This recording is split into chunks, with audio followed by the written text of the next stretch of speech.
नाजरीन जरा तस्वुर करें, अफ्रीका का वो सहरा जहाँ हवा का एक झोंका भी जिंदगी को झुलसा देता है, जहाँ रेत के समंदर में पानी की एक बूंद खजाने की तरह कीमती है। वहाँ एक लीडर ने ऐलान किया है कि लाखों पांडे छोड़े जाएंगे। जी हाँ, वही पांडे जो हरियाली और बारिश के साथ जुड़े हैं। लेकिन सवाल ये है कि इनका सहरा में क्या काम है? ये कोई दीवानगी है, कोई बेवकूफी है, या फिर कोई ऐसा इनकलाबी मंसूबा है जो आने वाले वर्षों में बर्किना फासो को एक नए जन्म देगा? आज हम आपको दिखाएंगे वो राज जिसने दुनिया के बड़े बड़े माहिरीन को सोचने पर मजबूर कर दिया है। तो आइए वीडियो को स्टार्ट करते हैं। नाज़रीन, आज की इस खास वीडियो में हम आपको एक ऐसे सवाल का जवाब देने जा रहे हैं जिसने पूरी दुनिया को हैरान कर रखा है कि आखिर इब्राहिम ट्रोरे जैसे इनकलाबी लीडर को ये क्या जरूरत पेश आ गई कि वो अफ्रीका के तपते हुए सहराओं में लाखों पांडे छोड़ने का ऐलान करे। जी हाँ, वही सहरा जहाँ जिंदगी का कोई निशान ढूंढना मुश्किल है, जहाँ रेत के तूफान इंसानों को निगल लेते हैं, जहाँ पानी की एक बूंद कीमती खजाने जैसी लगती है, वहाँ लाखों मासूम जानवरों का क्या काम है? ये वो सवाल हैं जिनका जवाब दुनिया भर के माहिरीन तलाश कर रहे हैं और इसी दिलचस्प मंसूबे को हम आज की इस खास वीडियो का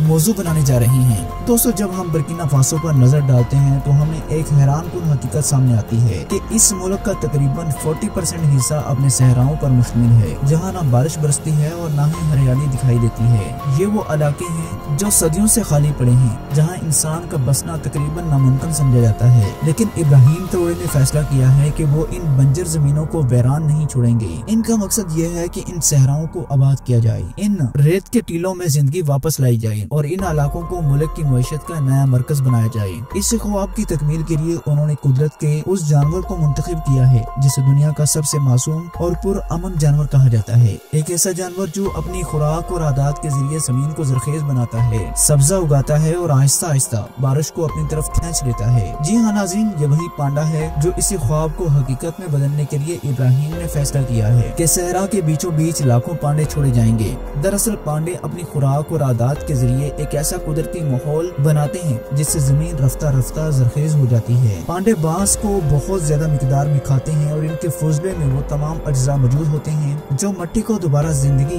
देने के लिए जरूरी होते हैं। ये फुजला आम खाद से कहीं ज्यादा मौसर समझा जाता है क्योंकि इसमें वो कुदरती अंसर पाए जाते हैं जो खुश्क मिट्टी को नमी पकड़ने और जरखेजी हासिल करने में मदद देते हैं। माहिरीन ये भी बताते हैं कि अगर किसी इलाके में बड़े पैमाने पर ऐसे जानवर मौजूद हों जो खुश्क मिट्टी को नमी पकड़ने और जरखेजी हासिल करने में मदद देते हैं, माहिरीन ये भी बताते हैं कि अगर किसी इलाके में बड़े पैमाने पर ऐसे जानवर मौजूद हों जो जमीन को कुदरती तौर पर खाद फराहम करें तो वहाँ सब्जा उगने लगता है और जैसे ही पौधे उगते हैं वो बारिश को अपनी तरफ खींच लेते हैं। ये एक कुदरती चक्कर है जो खुद जमीन को जिंदा करता है। यानी पहले पांडे आएंगे, फिर उनके जरिए जमीन में खाद बनेगी, फिर वहाँ बांस और कास उगेगी और इसके बाद बड़े दरख्त और पौधे पैदा होंगे। पौधों के बाद बारिशों का सिलसिला शुरू होगा और यूं एक दिन वो सहरा जो सदियों से रेत का ढेर था एक सरसब्ज मैदान में बदल जाएगा। इब्राहिम ट्रोरे का मकसद सिर्फ ये नहीं कि सहरा सब्ज दिखाई दे, वो दरअसल एक बड़े ख्वाब की तकमील कर रहे हैं। वो ख्वाब ये है कि बर्किना फासो के लोग सिर्फ बारिश के रहमो करम पर न रहें बल्कि अपने ही वसाइल से जिंदगी को जन्म दे दें। आज बर्किना फासो के किसान ज्यादातर बारिश पर इन्हसार करते हैं, लेकिन जब ये मंसूबा मुकम्मल होगा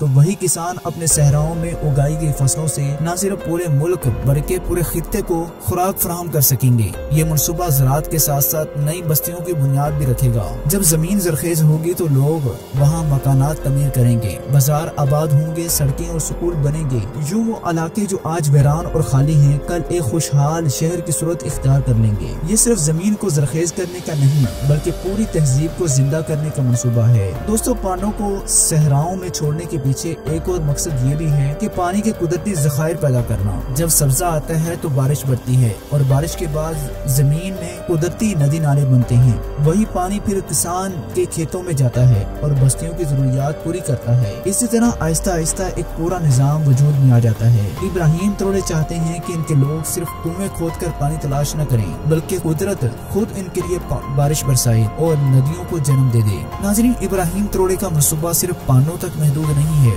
वो जानते हैं कि अगर सहरा को बदलना है तो सिर्फ एक जानवर काफी नहीं होगा। यही वजह है कि उन्होंने फैसला किया है कि पांडों के साथ साथ लाखों ऊंट भी सहराओं में छोड़े जाएंगे। और ये कोई आम सोच नहीं बल्कि एक ऐसा इनकलाबी आइडिया है जो सहरा की पूरी तकदीर बदल सकता है। ऊंट को आप सब जानते हैं कि ये सहरा का जहाज कहलाता है। वो जानवर जो कई दिनों तक बगैर पानी के जिंदा रहता है, रेत के तूफान में भी अपने रफ्तार नहीं छोड़ता। और इंसान को एक कोने से दूसरे कोने तक पहुंचा देता है। लेकिन इब्राहिम त्रोड़े का मकसद सिर्फ सवारी या दूध तक महदूद नहीं। वो चाहते हैं कि ऊंट सहराओं में एक नए माहौलियाती और मुआशी इनकलाब की बुनियाद डालें। पांडे जहाँ जमीन को जरखेज बनाएंगे, वहीं ऊंट इंसानों को जिंदगी गुजारने के वसाइल फराहम करेंगे। इब्राहिम त्रोड़े का असल मकसद ये है कि रेगिस्तानी इलाके सिर्फ ज़राअत के लिए न हों, बल्कि वहाँ मुकम्मल बस्तियाँ बसाई जाएं। और बस्तियाँ सिर्फ तब कायम हो सकती हैं जब लोगों को रहने के लिए सहूलतें मुयस्सर हों। ऊंट इस सहूलत का पहला हथियार है। ऊंट के दूध को माहिरीन दुनिया का सबसे ज्यादा ग़िज़ाइयत वाला दूध मानते हैं, जो सहरा में रहने वाले लोगों के लिए एक कुदरती खजाना है।